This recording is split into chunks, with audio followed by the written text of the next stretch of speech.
कल्याणमध्ये नेमकं काय झालं?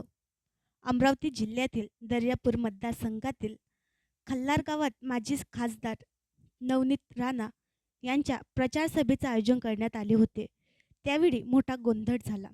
युवा स्वाभिमानी पक्षाचे उमेदवार रमेश बुंदिले यांना पाठिंबा देण्यासाठी आयोजित कार्यक्रमात काही जणांनी नवनीत राणा यांच्यावर खुर्च्या फेकल्याने गोंधळ उडाला.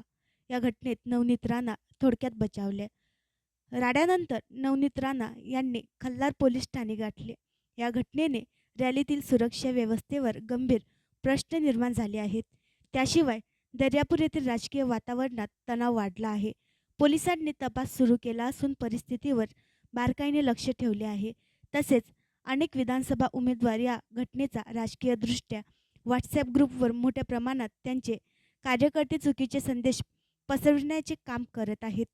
यामुळे जिल्ह्यात शांतता भंग करण्याचे काम होत असल्याचेही स्पष्ट दिसून येत आहे.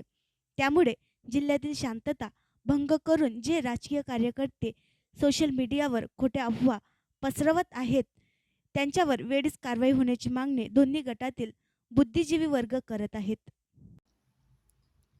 आणखी नवीन व्हिडिओ पाहण्यासाठी आमच्या देशमुख एक्सप्रेस न्यूज चॅनलला सबस्क्राईब करा, लाईक करा आणि शेअर करा.